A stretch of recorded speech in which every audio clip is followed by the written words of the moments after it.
I'm gonna just hit record. I got no plan as far as a specific topic. Welcome everybody. Oh, By we the already way, started? yeah, I hit record. No, so this is the thing. I have a lot to talk about, Yeah. but there's not actual like topics. Like there definitely wasn't anything that you could prepare for. So it's gonna be a lot of not venting, but just talking. It's gonna be like a therapy session, All right. because I don't actually go to therapy, but I should. So we're gonna treat it like that. And yeah, your mic is so much higher than mine. I feel like mine droops so bad, but I mean just it's fine. adjusted mine another click right here in the I was middle. just say yeah, I'm fine because I can just turn it right here, and it should pick it up. All right, I'm a you loud do the Devo or talker mine? anyway. If you want to do the Devo, you Let can, me see if I can pull one up real fast. because I honestly don't even think we did a Devo when every time I do an episode with someone who's not you, I don't do a Devo because it's so different anyway. I mean, literally the episode so I just did the episode with Clay and Christian, which will be this week's episode. So this episode will actually be next week's, which is why we're only recording one. Yeah. And yeah, we just talked. I didn't have anything really planned. But I mean, that was a lot of like us three back together, kind of catching up regardless. Cool. All right. Well, I can pull one out because this is over what we did. We just finished up a series at church with J.D. Greer and going over, just the days leading up to the resurrection and the crucifixion of Jesus. Excuse me. And Y'all did that after Easter? well, we started it beforehand, but we had like 2 episodes of after, like what happened after. Oh, okay. When he's meeting people and stuff like that, and all of that. So like that's kind of like on Easter Sunday we didn't actually even do Sunday school. We just had like a get together. So like the next Sunday we watched the actual crucifixion one, and then this week was the week after was something different. But good Lord, gotcha. So we're doing one over First Thessalonians, and I can't remember, and this is gonna sound really messed up, but it's by the guy who had brain cancer. I hate Matt Chandler. Yes, that's how I'm sorry I have to remember him. No, that way. I mean yeah. But he had it. So, but he's doing it, and so it's wonderful. He talks way over my head, so I actually have to listen. And if I don't pay attention, you miss a lot of stuff from him. But it's something that we talked about, and just how it stuck out. So it's 1 Thessalonians 1 verses 3, and it says, "We recall in the presence of our God and Father your work of faith, labor of love, and endurance of hope in our Lord Jesus Christ." And then clearly, we're talking to the church, in Thessalonica, and it's talking about the people there, and one of the things we're talking about was like there were 3 main points that he hits on that, and it seems like really simple thing, but it's like your work of faith, your labor of love, and endurance of hope. And so it's like I love that it's real simple. They didn't word it differently than that. Like that's what it is. They all 3 work together. They all 3 go together. You hear the faith without works and the works without faith and stuff like that. And then that's kind of what this is. And it's like, I mean, it clearly could have been worded as, you have your work of faith or your labor of love or your endurance, and it's not. It's all 3 together. And I just think that's a small thing that like it can get easily looked over. And so it's like he's giving him a compliment. He's like, you guys have got all 3 of these things going for you. You got all these things that are, like you could easily mess it up, because like, I mean, it's pretty easy for me to mess up my works and also my faith. I mess it up constantly, consistently. And so it's like, pretty much, just like I said, he just pointed it out. He's like, you guys are nailing it. You guys are getting these. And I want to point out these 3 things especially. So. I also think you definitely need all 3 to work well, because like we've talked about before, like I think there's a difference between doing doing nice deeds or being nice, and actually serving. I think having a servant heart and serving your community, whatever it is, it has to come from a place of my faith in God is why I'm doing this kind of thing. Yeah. Because if it's not like yes, you can be a nice person, but generally, if you actually get down to the root of like why you're doing nice things, it's typically so you can feel good about yourself, or you can feel better about yourself, or something like that. Yeah. But if you're doing it from a service of like, I'm trying to be obedient to God, this is what He wants, that can help get that selfishness like out of the way. Yeah. Which again, yeah, I'm a big proponent of. I don't care what you say. Like, you can say you're a Christian all day long. Cool. I How do don't you act? care. Yeah, if you're not acting like a Christian, Yeah. if you're not proving it with your daily life, then like Some way, shape, or form. it doesn't matter to me what you say. Yeah. So I do think that, yeah, I think they have to go hand in hand. Yeah. And then the better you are at doing those things, the better you are at acting, obviously acting, and then the service kind of like Yeah. flows out of you kind of in a way. And I think that it's also just such a great view on how the Holy Spirit was working.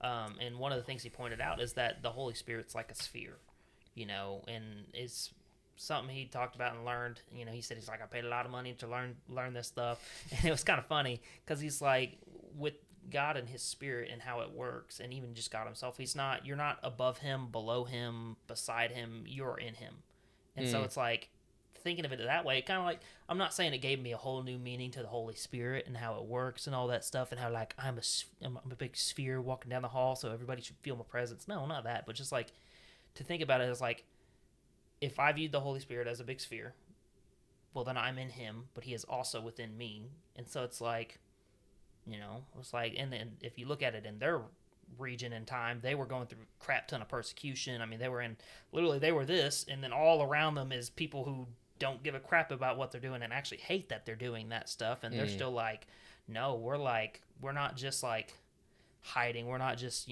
at this stalemate. No, we're increasing, we're gaining followers, we're gaining people that want to come and join the religion that well, I don't want to say that they created, but they're wanting to join the religion and learn about who Jesus was and who Jesus is. And so it's like, but it's just another thing that I also got pointed out in that, and again, those three things that he points out all go hand in hand with how they were doing and what was happening around them. I need to re-listen to some of his sermons. Yeah, you should. It was good. I loved when I lived down there and was able to go. Yeah, like I said, this week there's no plan. I have a lot of crap. I say a lot of crap. I have a couple things I want to talk about just because they've been on my mind a lot. I can't tell you. First of all, we'll do the heavier stuff, the heavier one first, the more depressing one first. How I can't tell you how much this week alone I've stressed for no reason, for reasons I can't like do anything about. Like it's gonna happen regardless, but because of how crappy our government system is, like our economy sucks, and I will never be able to retire. Basically, that's basically what I've learned over the last week. There's a couple of accounts that I follow on TikTok, and one of them makes me feel better about myself. He's an advisor. He's not like a professional one. He claims. He's like, obviously, I'm not like a CPA. I'm not like a professional person. But he's like, I've done this for years.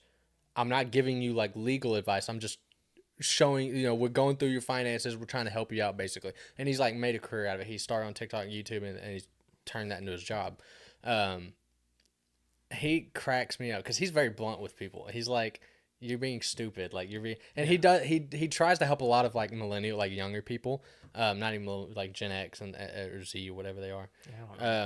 Gen X is older than us. Gen stupid. But it cracks me because like listening to some of them, I'm like, oh, I'm not bad off at all. Because some of their, like, I was watching one the other day. This guy, he had over $100,000 in student loan debt, but he put it all on credit cards. Oh. Don't know why. Why? I literally one, I don't know how he was able to do that, because I'm like, how could you have that much a credit card pull on the credit card? Company will literally they'll give you it. No, yeah, but they still gotta do check, because like my biggest credit card is like a $13,000 limit, and that was when I was making $50,000 a year. Like that was a good credit, and they're like, yeah, you're approved for this, because you still have to get approved for the credit card limit. So I don't know how he was able to do that. I don't know if it's on multiple I don't know. Dude, homie just racked up like 14, 15, But 30 cards. he was told by somebody that it was a good idea or something like that. And so he literally has like over $100,000 on credit cards, which is crazy. Yeah. There's also like, I also constantly see people like talking about how like their cars are on like 20-30% interest and stuff like this. And it cracks me. So I'm like, I hear those and I'm like, okay, I'm not near as bad off as like I hate that I have student loan debt that's going to be there for like 15 years. You know, I hate Yeah. that. But it's also, I'm on like a 15-year note, not 30-year. And so Yeah. I'm like half of what typical most people do. The car situation, I'm not happy about where I'm at with it. But this time next year, I will be in the car that I want, hopefully, that I want to keep for a long time. So like that will be patented. But outside of those two things, like the only thing mentally is like, oh yeah, you know, like save money, like try and save money towards like retirement or whatever. Which one thing that I'm gonna try and do, and this is something stupid. So I want to start putting money into the S&P 500, which is basically what like your 401k does. So like your 401ks at your job, basically like will run through the government and then put it into the stock market, and then it's like that's why like there's that like, oh, it can be up, it can be down depending on how market grows, but generally it's always up, which is like what you put money into it, and that's eventually you'll pull that from your retirement and stuff like that. Where I saw a video the other day about like I think it was either Congress or the Senate, I don't know who it was, somebody government was meeting, and this guy was just ripping into him. He's like, I don't think people understand that we don't have money. Like people are about to start retiring and they can't pull out their actual money that they've put into it because we spent it. He's like, we're trillions of dollars in debt. We can't come back from that. And he goes, that money that we spent was the money that you put into retirement. Like, I necessarily didn't think, I knew like, obviously they pull money from like basically everywhere. And like but like, I didn't realize like, oh crap, they pull people's retirement money to pay for things. And then they hope that they can put it back, basically. And that's basically why they pull from the markets, because they're hoping that the market basically does good enough to like almost in a way reimburse and then like obviously grow. But yeah, he was like people are going to be retiring the next couple of years, and they're going to try and live off of this, you know, $1,500 to $2,000 a month, because that's what they're able to get from their retirement. He's like, we don't have anything, and it's like we don't have the money, and he's like, we got to figure it out. I'm like, and so I'm literally like, okay, so putting money into retirement almost pointless, you know, at least in like at least the government's version. Social Security. Social Security, some 401ks I know are getting pulled. If I could take out my Social Security and put it into my IRA that I have, my Roth IRA, I would do that in a heartbeat. Yeah, and that's why. Yeah, I'm not pulling from Social Security probably anyways. Yeah, at this rate it'll be. My goal is to retire before I have to pull from that, and that pretty much just X-nays me from that. Yeah, which is why I personally want to I want to start putting in the S&P 500 my own money, because that's basically like a high yield savings account. It grows like 8% a year, I think, is like the average. Yeah. So like obviously when you don't have a lot in there, it's not a big difference. But once you get into like the $60,000, $70,000, $80,000 in there, like it grows really fast. Now, yes, it'll still take you a long time to do that, but like starting as early as you can. Like I should have started when I was like early 20s. I've been putting into mine for 4 years. Are you talking about your 401k, or are you talking about directly? No, into my Roth IRA. We don't have a quote unquote 401k. Yeah, I was like, because we're not big enough. Yeah, that is nice that the business itself does a Roth. Yeah, and they do us a Roth, and they match 3%. So I match 3% of my check putting in, because that's what they match. And so I've been putting in that since I had to work there for a year before I was. Yeah, I haven't been able to start yet. They want you to start after a year, because they want you to actually they want you to.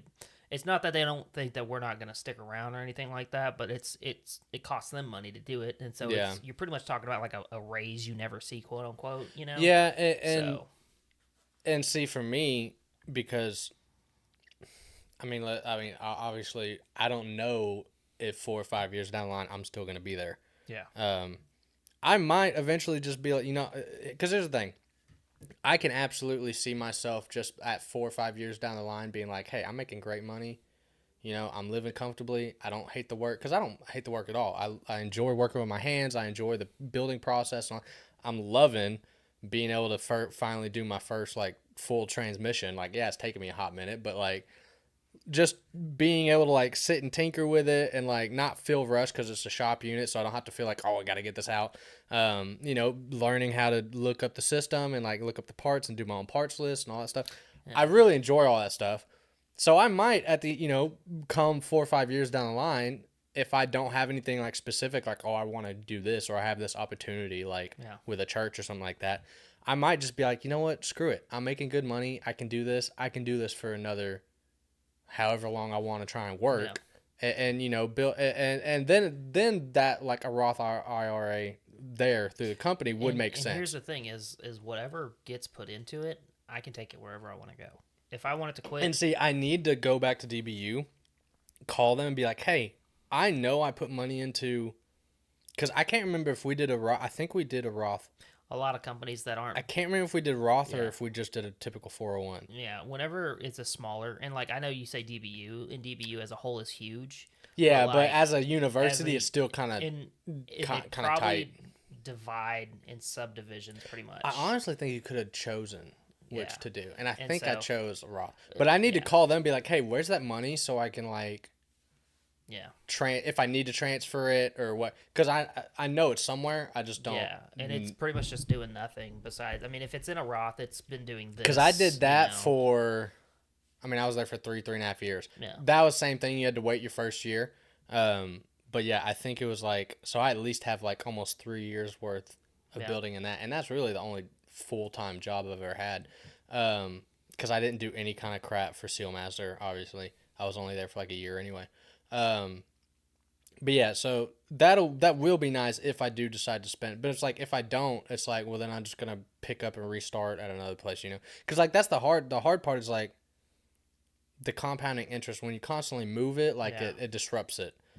Which is why again, it's like I just want to start the S&P because I know if I put my own money into that, I'm never gonna stop doing that. Yeah. And that'll probably grow faster than set it up pretty much like a bill. Yeah, basically, but this is the thing. I set it up. So I have an account through Charles Schwab. And that's the one I'm going to be putting the money into. Yeah. I went to apply. So you have to apply to be able to trade options. First of all, didn't know that. Like, I don't know how cause like if you like sign up for like, you know, like Robinhood or like some of these other apps that you can trade on, you can just immediately trade. Through Schwab, you have to apply to be able to trade. So I was like, okay, didn't know that. So I applied. I was, quote unquote, too honest. So they ask you 2 questions. They ask you, do you have experience trading? And then do you have experience with like options or whatever? Because it's like, there's like different types of trading basically. Yeah. I put no because I have never traded before. So I put no. And that disqualified me from. That's kind of funny. Yeah, I was like, this is crap because they ask you that and they ask you like what's your like liquidated assets. And I was like, I don't have liquidated. I was like my full assets like student loans and car, like I have this, but I'm like as far as like gaining assets, I don't have anything. Like I would lose money technically. But yeah, so I was like, but I was being honest and I said I don't have it because I've never traded before. And so yeah, you have to lie basically. You have to lie and say, oh yeah, I have this much experience or this much experience. So I have to wait 6 months to reapply. Why not just do one of the other ones? Because I don't know if Robinhood actually offers like S&P and stuff like that. Like I don't know. Because I remember at DBU back when like Bitcoin was like. Just lie and make a new one. Back when because it needs to be like because it's like my information is in that account. So yeah, I'll just wait the 6 months. I'm gonna put money into my account because I can transfer money into my account right now. Yeah. I put like $100 in it like a couple weeks ago. And I'll probably start doing that once I get to where I can consistently put money into it. And then I'll just wait. I'll just build it up for 6 months. Once I can reapply, hopefully say the right stuff and then put that money into S&P and let it start growing. But yeah, cause I was literally all week, I've just heard nothing but, which we knew this, like, they're going to bump the retirement age and stuff like that. Because there's other video circulating where it's like one of the main reasons they're bumping up retirement ages is because all the old people that don't want to retire. But essentially it's because they realize, we can't because the government spent all our money. So it's like the old people can't retire, at least not how they want to. Yeah. So they're not retiring, which is in turn making the government think, people are living and working longer, so we need to bump up the retirement age kind of thing. It's a vicious cycle. And so literally all I've learned is that we're never going to be able to retire, and we're never gonna have money, Yeah. basically. Well, like I said, my goal is I most likely will not pull from Social Security. Emily probably can, due to the fact that do you know how teacher retirement works? No, So it's based off your age plus the years that you've worked. She could retire at 40 something, like 45. that's not bad. Yeah, if she literally worked now from when she turned 21. And dude, teachers are 80 up in there still teaching. Yeah. And so, here's what you can do. You literally can work 20 years, go ahead and retire once, work another 20 years, retire again, and you'd be collecting 2 checks. Well, but and then you would also be collect Social Security. I'm assuming it's like Dad's was. Like, if Dad would have hit 30 years, No, like doesn't Dad, matter. I was gonna say, yeah, Dad's difference was he retired at 28 years because he didn't wait 2 more years to hit 30. He went from literally pulling pretty much his entire salary each month to half of his salary each month. So she does get a penalty. So there's a small year one. ones? But pretty much at the end of it, she has to because so since retirement age is 65 or whatever, quote unquote. If she worked when she was 20 and then worked for 20 years, she would be 41. So if she worked for 20 years, her age is 40, that would put her at 61. She could go ahead and take early retirement and lose and have to pay in on some stuff, pay in on some taxes and stuff like that, and she would probably take a little hit. So if she worked 2.5 more years after that, so what is that, like 20? Math in my head is a whole lot. Did you say harder. 2.5? Yeah, like literally she would have to work like 23 another, years. Yeah, like 23, or like 22 and a half, 23 years, and she could retire with full benefits at 40 something years old. And I'm like, what's the difference between those 2.5, 3 years? So it's pretty much like how your dad's was, like where he doesn't get full benefits. She would get like a small deduction, I think. Yeah, but his was like I think it was 20 years and then 30 years was like, that's like 20 and 23 or 24. Yeah. Like, that doesn't make sense. It's like another 2 years pretty much. So I think she loses like a percentage based off of how early technically she Let's goes. be honest, she ain't quitting at 45. No, I think if anything, she's talked about maybe into like her 50s, work until her 50s, If she can early retire, she said she'd do it, But she told me, I'm not early retiring unless you can. Because she's like, I'm not going to go sit at home by myself all day and you have to go to work every morning. Yeah, I mean, it really just depends on, again. Well, and realistically, here's the thing, is she's going to have kids, so she's going to take off. Oh, speaking of, holy cow. Are you having kids? No. But, no, keep going and we'll get back to it. Okay. So, the years that she takes off for having kids and doesn't go to work, whether she decides, and I mean, in all honesty. Yeah, because she won't get paid for that. Yeah, she won't get paid. So, realistically, she'll have to work until she's late 40s, early 50s anyways, because you're talking. Which, again, dude, half of my teachers growing up were 70 years old. Yeah. I had a teacher who was 78. Yeah. So, my thing is not that, and I'm not saying teaching is not hard. No. But physically, it's not taxing like our job is. Yeah. And so, you can do it till you're mentally still there, basically. Yeah. Like us, it's hard. Like us, it does depend on our body. By the time I'm 65, my back is going to be gone. Yeah, so us, it is, more physical. Like them, it's as long as they're still mentally there, there's no reason that they don't have. And also, it's it depends on how much she loves it, dude. She might be like, oh, yeah, I want to keep teaching because I love teaching, kind of, But no, speaking of family crap, that was another thing I saw, which is super depressing. So this company basically rated each state with comfortability and salary. So this company based how much money does each state have to make for a 4-person family, so wife, husband, 2 kids, how much does that family have to make a year to comfortably live in each state? Now, what they did was a little more aggressive than what most people do, just because times are freaking hard. They did the 50-30-20 rule. So 50% is bills, 30% is just you spend on whatever you want to spend, then 20% is either savings or investing, depending on what you're doing. So that's a little more aggressive because, dude, my bills are 75%. Yeah. So I can't even come close to that at the moment. But that's what they did. So yes, these numbers are a little bit skewed. A little bit more just because they're wanting or actually a little bit less because they're wanting, half bills basically. But yeah, so they did 50-30-20 rule. I don't know where Texas ranked on it, but I know they weren't last. Mississippi was last. The most was Massachusetts. So I'll tell you those two that doesn't numbers. surprise me. I'll tell you those two numbers.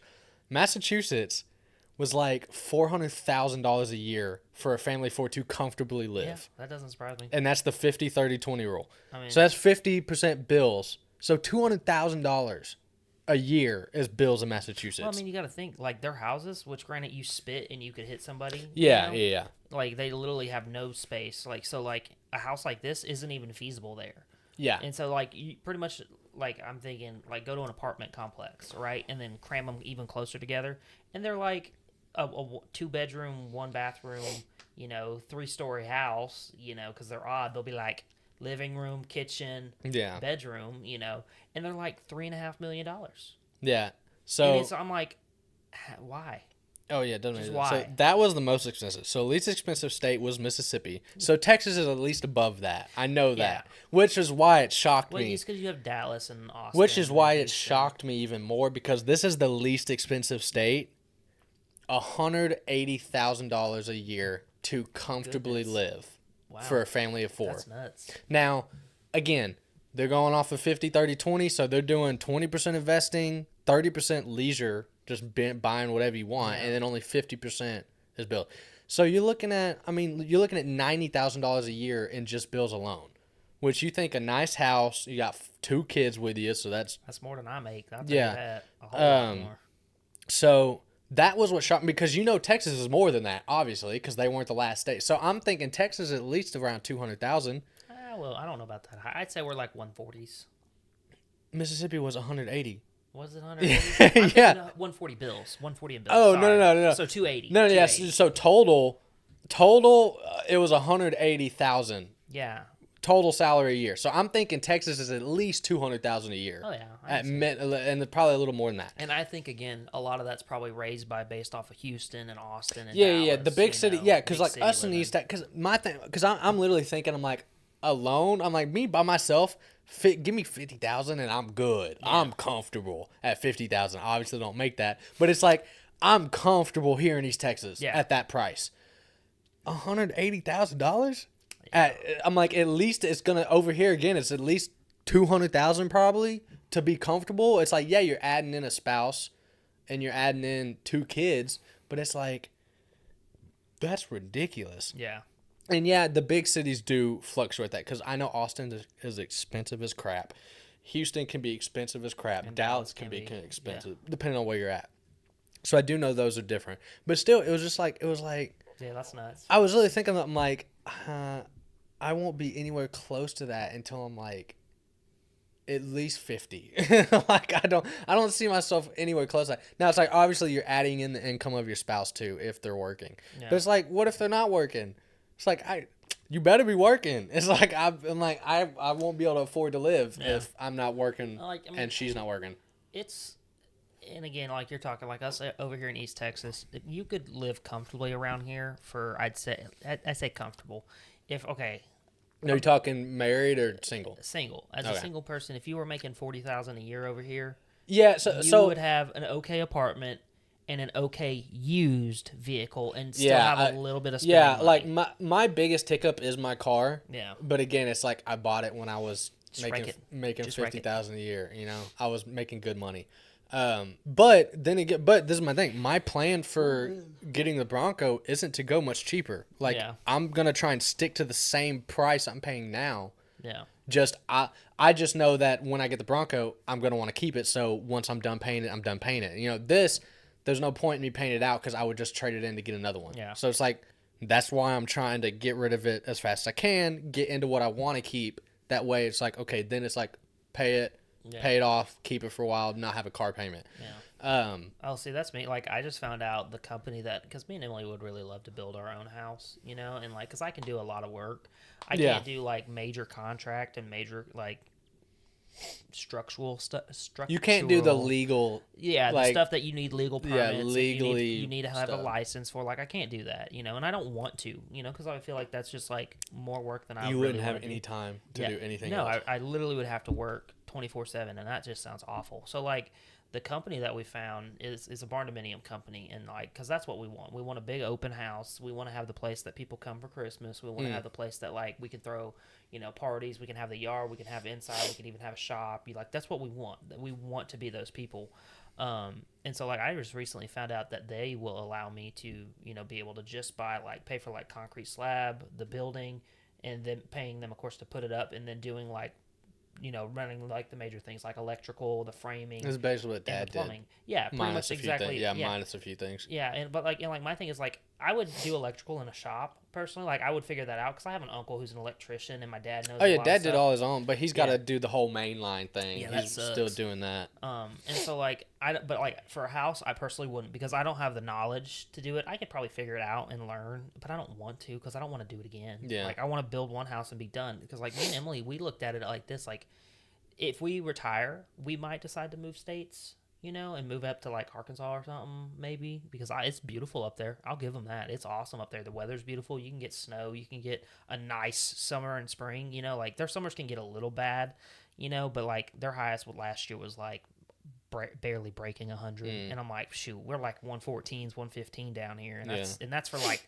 4 months. And it's a little bit drier. It's a little bit drier, and it's a little higher up, so elevation stuff, you'd adjust. But, like, again, we're talking, like, 40, 50 years from now, maybe more. And it's like, so, like, realistically, me and Emily were talking, like, because when we went to try to first buy our house, and buy a house when we were getting married, man, we were looking at a place behind the PD, so in the ghetto, because it's really funny. Like, Longview is you have the PD, and then you have the ghetto, and then you have, north of 80, and it's not bad. It just slowly goes up till you get further and further away from 80.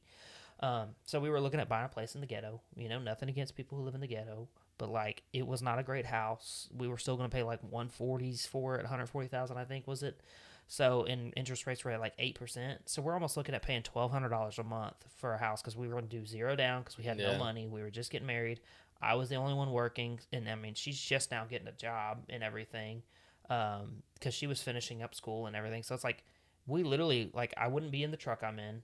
No, no, there's no way. We honestly probably barely would be, like, we'd just barely be scraping by. Like, we would have no money for leisure. I mean, you probably wouldn't have been able to give your parents her car. No. You probably wouldn't. Yeah, there's a lot you probably wouldn't have been able to do. And like, even honestly, we still didn't even give them that car. They paid us for that car. Yeah. And they wanted to. Yeah, but it would have put you in we would have been stupid to a do bind. That. Yeah, they would have been in a bind. We wouldn't have been buying the truck we bought, and like, granted, we didn't buy like a brand new truck either. I mean, my truck's almost 10 years old already. And and that's new to me, with 116,000. Yeah, that's like a danged up. Yeah. So it's like, it's not new. It's not, I mean, and it's like, even still, interest rates were high when we got the truck. So I really kind of took a hit there. As in, like, I have a 1.9 on her car whenever I bought it. Yeah. Wonderful. Absolutely love it. This one, like, almost 7%. And it's stupid. And I was like, I didn't mind because, like, it's still within our budget with what we wanted to pay. And, like, we'll eventually refinance it and get a better interest rate once they go down. But it's just like, nothing was good. There was no good option. Yeah. The only good option was to just keep the car, and then my parents have to figure it out, and that one just kind of screwed them over. And we just were in a position that God allowed us to be able to help them out the best we could. Like, yes, we wish we could have done more for them, but there's only so much you can do, with the situation. But it's just like, it's just so ridiculous, like how, like, we literally, like, had we bought a house, we'd have been in that house for the next 20 plus years. Yeah, you would have had, you wouldn't have. We wouldn't have been able to move anywhere. It would have been forever till you got out from under it. We would have been in so much trouble. We wouldn't have gotten anything that was like, and the house was really like I said, it was built in like it wasn't terribly old. It was built in the 60s, but now that you think about it, that's almost 80 years old. That is 80. Yeah, it's old. So, well, I mean, they have houses over there that were built in the 1920s, so even older, like, so we... And your math is wretched, by the way. That's 60 years. 60 years? Yeah, I don't know. I'm not good at math. 60s? I don't know. It was... We're only in 2020, Bo. We're not in 2020. We're not in 2040. Well, like, again, but, I mean, we would have been in the house till 2040. Probably, yeah, you would have been there. Yeah, so I was like, there was, and like, even still, we were buying a house that I was gonna have to do a lot of work in, like, and not like work that I could afford, like work that I'd had to either put on credit cards or like just made it work till we could afford something. Yeah, so like realistically, it was just never a good. There were no good options for us, and luckily, like I said, things changed. We got a better deal. And so like, but even thinking about it, like, if we wanted to like up and try to do something like moving and stuff like that, we'd literally just have to restart over. And it's like, luckily, like we're both on board of not wanting to really move anywhere or wanting to go anywhere.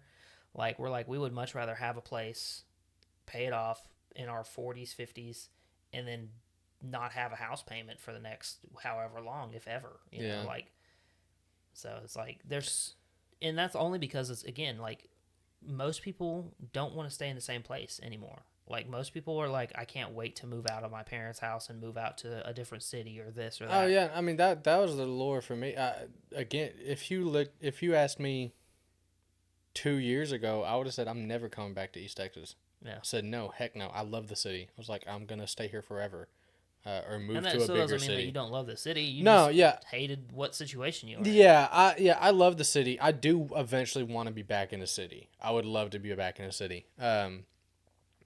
Which again is like, it's like I have the, I'm a planner for some things. Some things I'm just freaking float through and just wing it. But like future stuff, like I try to plan out. Like I'm thinking years ahead, you know, trying to figure out like, oh, what am I gonna do? What do I want to try to do? And it's like that's why all this stuff freaked me out this week. Just hearing all this crap of like, because it's like, again, I don't know if I'm gonna be at work 4 or 5 years down the line, and that way, because like if all said and done, and I decide, you know what, I don't mind the work, I'm making good money, I'm comfortable, I like the work, let me just stay here another 10, 15 years, see what happens. That's like one of the outcomes that's like, okay, that could work, you know. But it's like if I do want to try and get into like ministry at a church or doing my own ministry, whatever that might look like, or just anything else that's like teaching or something like that's closer to my field or something like that. I feel like every time I'm going to have to move, I'm going to have to start over basically. And like that's the hard part, cuz it's like thinking about it's like, yeah, you've been pretty much in the best position you can be cuz you've been putting money into your thing since you were early 20s. Like that's the best possible thing, because everyone tells you if you start in your early 20s versus like starting when a lot of people did in like their 30s, Yeah, their 30s or 40s. that's literally $200,000 to $300,000 of a difference. Yeah. Like over time, because it just builds faster. So it's like you are doing the right thing. You're gonna be doing the right thing, which is creating your career basically, which is like, and that's such like nowadays that's like an old mentality because people don't want careers anymore. Yeah. They want a job. They want to make enough money, and then when they get tired of the job, they want to move to another job that makes either the same money or more money. Yeah. And it's like, yes, that can be done sometimes, but generally you have to stay at a place for a certain amount of time to build the money. Again, like I'd say I'm one of the oddballs on the side of I'm perfectly fine sticking at one job for a long time and retiring. Like, and granted, like, yeah, I moved jobs pretty quickly. Like, I worked at one job for about 8 months, then worked at another one for about a year and a half because I was working two at the same time, and then was looking at doing a different one, and then got offered this one, and I've been there ever since. So, like, I jumped from job to job to job, and then I found one. And, like, even still, like, again, I'll tell you, like, there are days that I really am like, man, I kind of wish I didn't work here. I kind of wish I had gone and done, you know, something more on with cars, like, specifically engine building, like, because that's what I'd love to do. I'd love to be able to build, like, high-performance engines and, like, work on race cars. Like, that's what I wish I could do and wish I knew enough about to do. But I'm also like, you know what? I work with now two of my good friends. Even still, I was working with one good friend and one, you know, friend that, you know, was there for a lot and pretty good friend consistently. But, you know, now I've moved up, you know, and I've worked and the opportunities just kept arising the more I kept doing stuff. And I recognized that. And I was just like, and also like again, like even the things you pointed out on the side of like, no, we're not like forcing Christianity upon anybody that walks into that shop. No. But like the mentality of the shop, like the atmosphere is very clear. It's very clear. It's very nice. Like, yeah, it can get a little stressful sometimes. You can panic about some things, and you can get frustrated with people. You know, I get frustrated with you. I get frustrated with Brandon. I get frustrated with all y'all, and I guarantee you, y'all all get frustrated with me. But at the end of the day, it could be way worse. I mean, we could literally hate the people we work with. Yeah, because so even in times of frustration, there's still like again, and obviously Christians understand this, but non-Christians won't understand. It's like the mentality is just different. Yeah. So like in a non-Christian environment, if someone's frustrated with me, they might blow up at me, or they might yell at me, cuss me out, do something. The energy of it is all like negative, very negative. Yeah. And like I'll say this, like I've gotten blown up on once, and I got an apology literally within the hour. Yeah. Because something had happened and it was frustrating, and it was hot, it was 100 degrees outside. We didn't have the ACs on just yet. Actually I think they were working on them that day, and that's why they were off. And so it's like we're all hot, we're all sweaty, and it happened.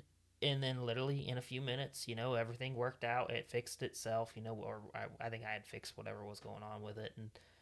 And he came up and apologized. Like, I shouldn't have done that, like this happened, and that's, there's so much more behind it, about what was going on and stuff like that, but that's irrelevant. So it's like in 5.5 years, almost, well, more than that now, because June will be 6 years for me. In 6 years, being blown up one time, that's not bad. And I mean, like, even customers don't blow up on me. Customers, and dude, I'll tell you what. Now you do get your oddballs, but generally, and I learned this working at Sealmaster, because I worked with literally my customers were contractors. That's pretty much all you deal with. And same oil with field workers. Yeah, you're dealing with oil field workers or mechanics who are working on the vehicles.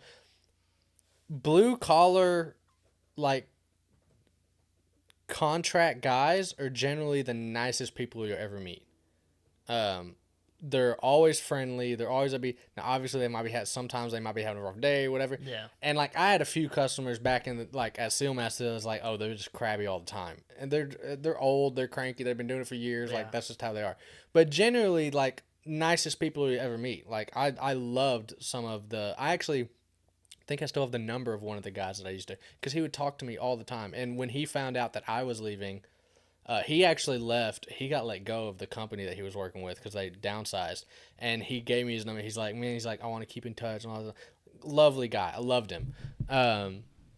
Some of the best people you work with, I think, is like contract or like blue collar people like that. I definitely love it way more than like any kind of other retail, because that sucks. Which is also, that's like one of the big hangups why I don't want to go back into like a part-time job of like retail. Because like around here, like the only part-time options you got are retail or food. And I'm like, I really don't want to do either of those. And realistically, I mean, what's an extra $40 for working 4 hours? I wouldn't be able to work enough during the week because the times are so weird. Yeah. And then that also means giving up your entire Saturday to actually go make something. Yeah, I literally, like that's the biggest thing is like I wouldn't have any kind of life outside of work. And I'm like, yes, I understand, like, because I've done it before. So it's like I don't have an issue with doing it, and I respect the heck out of people who do it. But it's like, if I don't have to, I'm not gonna.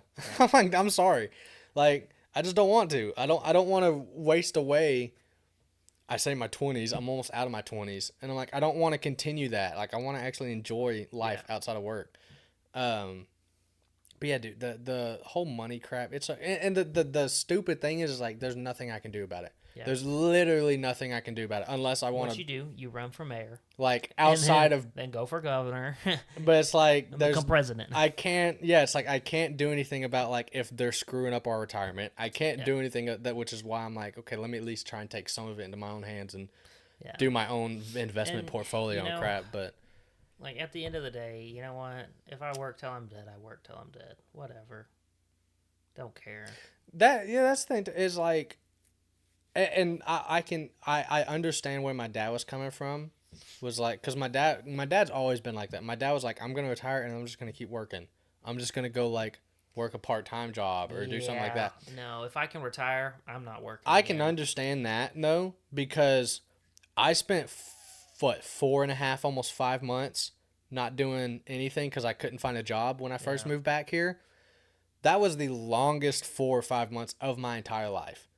I can't tell you how bored. Like, some days were nice, obviously, because it's like, oh, I can just like catch up on like a show I'm watching or YouTube or.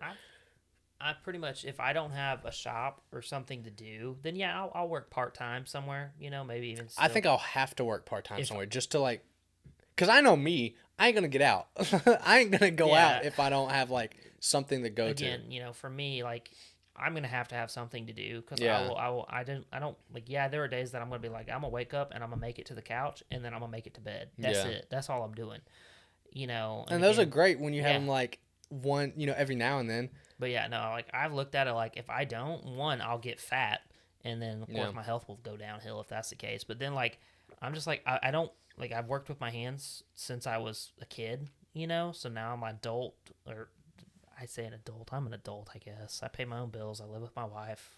We're adults, like I'm an adult now. I work with my hands, and I'll work with my hands probably for the next 30, 40 years. And so it's like I'm going to have something to do on the side, or else I'm going to drive my wife nuts. I know that. Like that, and hopefully I can have a boat by the time I retire. Then I'll go fishing. Oh, my only goal, like one of my only goals, obviously, aside from like being able to live and still like afford things after retirement, my only goal is to be able to do like a golf membership somewhere. That way I can just go play golf whenever I want. I don't even want to do that. I want to do that. I would do that because then I would be like, oh yeah, let me just get like a part-time job, work a couple days a week. Go work at the golf course. And I'd be fine. I could probably do, yeah. And then you'd probably get to golf for free whenever you wanted.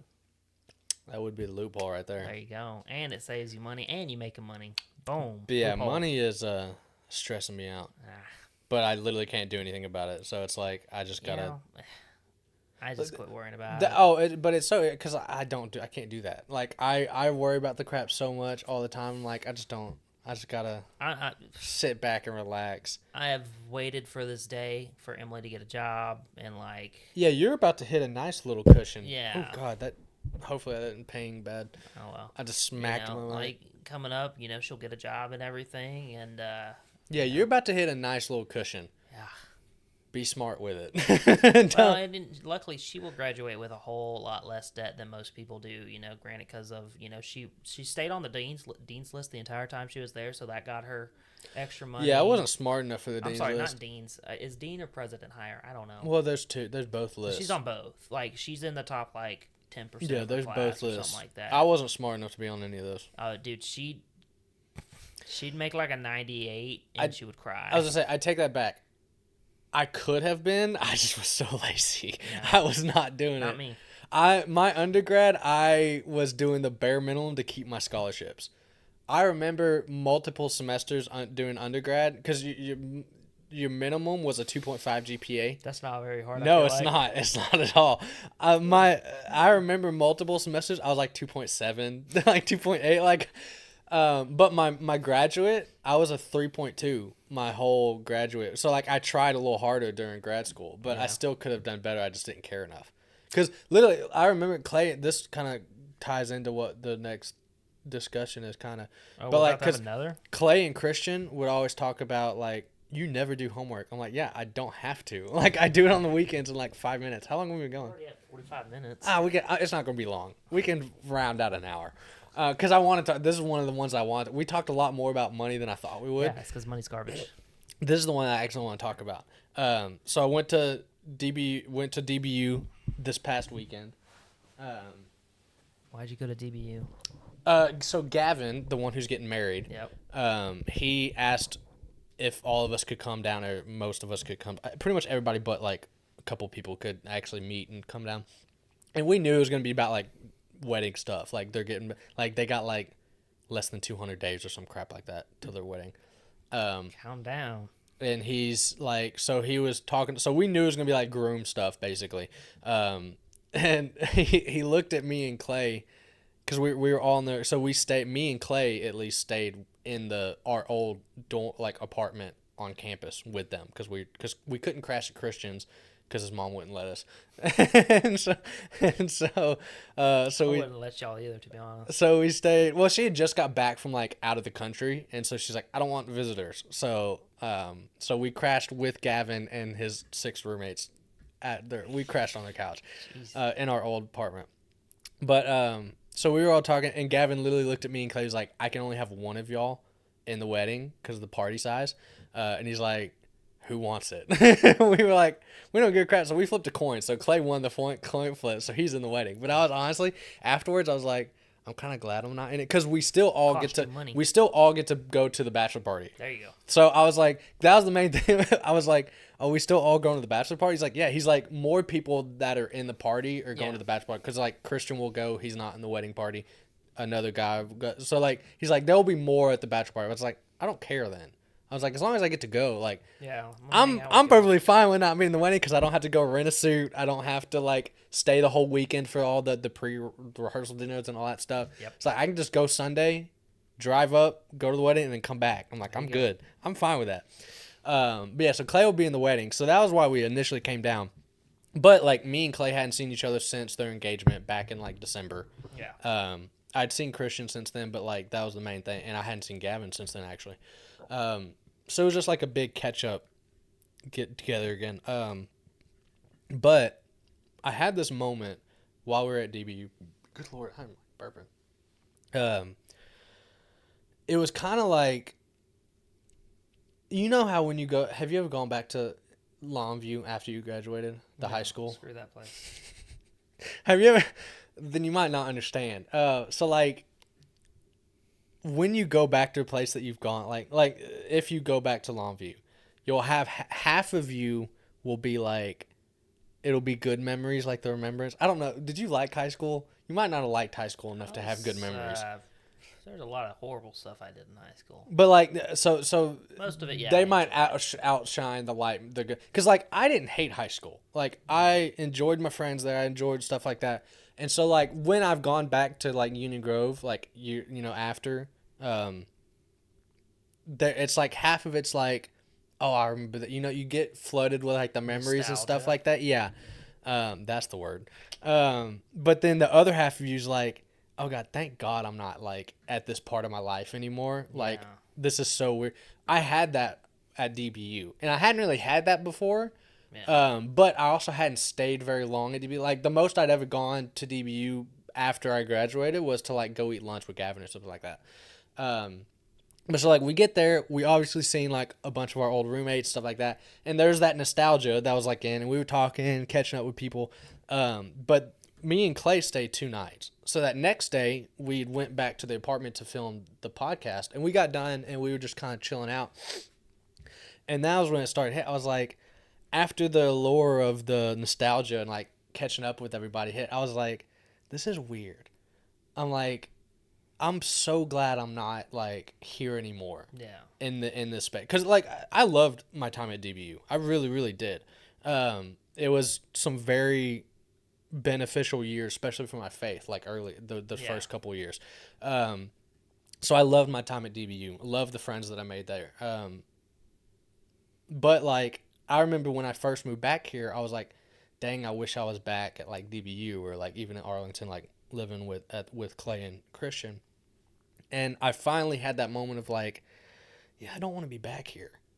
Like, even if, because I was even thinking about, because Christian had brought up the fact, he's like, I might come back to, because Christian never graduated. Christian dropped out with like less than a year left of school. He was like, yeah, I'm thinking about coming back, blah, blah, blah. Nope. But I was like, I don't think you could pay me to do that. I was like, because at the time, because I'd even thought about like, oh, maybe if I found a job at like DBU or something, like a higher paying, like a director's job or something like that, I'd come back or something. But that was like, I don't think I would. I finally think that part of my life is like, I'm closing the book on that chapter of it, and I'm like, yeah. I don't want to be back here. Which I like. That was like a moment of like almost relief, because it helped me. Because again, when I first moved back, I was like, gosh, I almost felt like I had to come back. Because I came back because obviously like I was lonely. I was alone, basically.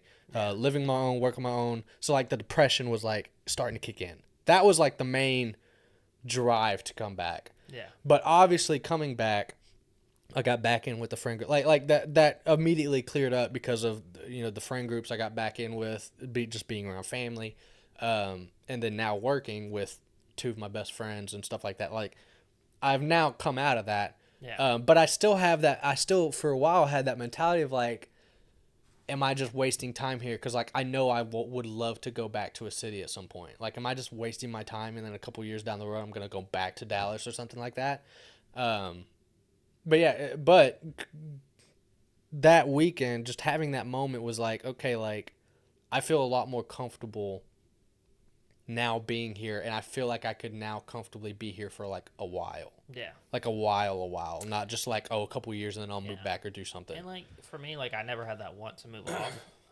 Once I was done with high school, I was because like I made a lot of choices in high school, and I feel like if I went back, I probably actually would make worse choices. Like honestly, Why would you didn't need to go back to high school? like what, like as in like if I were to go back to that time, like honestly, Oh, okay, like okay, knowing okay. the things I know now, I think I would make even worse choices than I did. To be honest, honestly, like, and I hate that I say that, but it's because like I've experienced other things now, so it's like I think I would have probably given in to way more things and realized that this really isn't that bad. So I probably would have gone off in a way worse area. So like personally, when I think back to high school, I try not to because I honestly like I made choices that affected me as who I am, and then choices. You better hope your kids don't go to Longview. You know what? I hope that I raise my kids differently. Not that my parents raised me poorly. Well, no, because I hope obviously at that time, Honestly, if I were to go back, 10 to 15 years down, yeah, you'll be going back on I'm specifically talking campus. back, literally like going back in time. Yeah, Like, yeah. and if I had the knowledge I had now, like I definitely would have done things differently. Like, and not in a good way, I don't think. Just because like, you know, of the things that I've experienced, I think I would probably push them a little bit more. Like realizing like, oh, I never really got in trouble for that, so I probably do more of that. Yeah. Um, Yeah, I didn't have that. I don't think I ever had that moment. Because again, I love DBU. I love my time at DBU. But it was just a good moment of. It allowed me to kind of settle in here more. Because even though like I've committed to this job for the next 4 or 5 years, I still for a while I still felt like unsettled here. Like, oh, I'm just here until something happens and I can move back to Dallas or another city or something like that. Yeah. Like I never felt like settled. Yeah. And now like after having that, I was like, oh no, I think I'm okay if I like Yeah. feel settled here. But yeah, and like for me, again, I've always had I never. Yeah, you never moved off. I never moved off. I never wanted like. I wouldn't have minded going to those places, but like I'm more of a like I want a place that I can call my home, and I want it to be my home. Like I want it to be that forever. I'm perfectly fine with going places. Like I want to travel. I want to go to Mexico. I want to go to the Caribbean. I would love to go across countries, like to different continents. Like I want to visit, Europe and stuff. Like I think that would be awesome. But like no, like I said, like I really honestly don't normally think back to high school because like I think about it and I'm like, oh, I felt like during that time I felt horrible, and like I feel like that's kind of weird, like knowing like I felt like horrible in certain situations of things that I did, whether it was with somebody or by myself or the path that I was walking, which again not a good path I was walking. It's like it's weird to think back to be like I feel like I probably would make work choices. Like I know that's weird to say, but yeah, I mean, if we're talking back high school, honestly, I'd probably be in close to like similar boat. But again, it's because we're teenagers. Yeah, it's I was a teenager experiencing a whole lot of new things that I shouldn't have been involved in any shape or way. Yeah, I definitely think. I mean, because like my biggest issue was always like relationship stuff. I mean, I had drug head friends. I never cared to do drugs or anything like that. I'm not talking about drugs either. But yeah, so like relationship stuff. But yeah, I think the relationships I had, they probably would have been less godly. Like than they already were not godly. Yeah, mine were very much against. And like honestly, like I probably would have gotten into drinking a little bit because like I have a few drinks here and there, like every once in a blue moon. I don't drink very often. Like it's again like maybe like an occasion, and like or like maybe I'm like, oh, that sounds good. I'd like to try that. Like that's my extent. I've never been drunk. I never have consumed so much that I can't control myself. So like I still follow God's intentions for it. But like honestly, like now knowing like the things that I've had and like you would have been partying. I probably would have. I probably would have gone to a lot more parties that were having I didn't alcohol. go to no parties. I didn't either. I wasn't that kid. And like, and it's because I knew there was gonna be alcohol, and my view on like alcohol was so strict. Then like I was just never gonna have it till I'm old enough, or like at least like could understand like how it worked. And then like I had some, and I'm like, oh, I had one drink and I'm not drunk. And like that's literally like, and I'm not saying that's from the church that I go to now that's how it was imprinted. I'd say it's honestly more from the first church that I went to. Like just so much was brought on that was like it's just cut and dry. Like you pretty much have it, you're going to hell. And like and so like in that, and I get it, you know, like, oh, you left when you were like 5, so it's like, okay, you think after 13 years your mind would have changed on it, but it didn't, because I was so worried about that side of stuff. Like, but yeah, so it's like I probably would have honestly made poor choices knowing like that. And so like, and again, like I enjoyed my time in high school. I really did. You know, I had a good time. But I liked high school. When I graduated and knowing that I wasn't going to college, I didn't care. I wasn't going back. Like, I think I actually have been back since. And like, yeah, like there were some nostalgic memories and stuff like that. But I think I went back the year after I graduated to one of the football games. And that's just because I went there because I think it was Maria. It was going, was at. Yeah, like even like those moments, it's like it brings back those memories because like we were in band, so it brings back those memories. And that's what I went, was to see the band and stuff. Yeah. But then after that, I was like, I don't want to go back to this. I don't want to do this again. Literally, like it was that quick that I was just like, I don't want to be back here. Yeah, that was kind of what deterred me from trying to do teaching too, like because that was one of the things I was juggling around, especially when I first moved back. So I was like, oh, I could do teaching certs and just do that, and then that could maybe lead to professor and all that stuff. But I was like, I don't want to be back in like a high school setting. I was gonna do subbing, but that was just because I'm like, I need money. This can be part-time work. But it was like, I don't think I'd want to be in this setting for like permanently. Yeah, permanent setting. Yeah. How long have we been going? I can't see that. Almost an hour. Oh, yeah, we can call it there. But, yeah, no. Having good conversations. Money sucks. Government sucks. This is why... Nostalgia. This is why I generally, like, I love the episodes that we don't plan out stuff. Yeah. Like, yes, we still have topics to talk about, but, like, not having things planned out, thought out, because, like, I feel like the conversations are so much better. Yeah. And, like, my thing is just, like, again, like... These things are so far out of my control, and I'm so grateful for where I'm at now, you know, and I'm grateful. Like, I can actually say I look forward to the things that are coming in my future. Like, that's where I'm so glad to be able to look now, though. So. Same. I just want to get married. And that's it. All right. This is not this week's, but next week's episode. This week, I'm so excited for this episode. Dude, I had to edit for the first time. I don't think you understand. I was so mad. I was so frustrated because how I do these episodes is great. Clip, post. Hit the top, hit the back. That's it. I click it, and that's it. And then I extract the audio.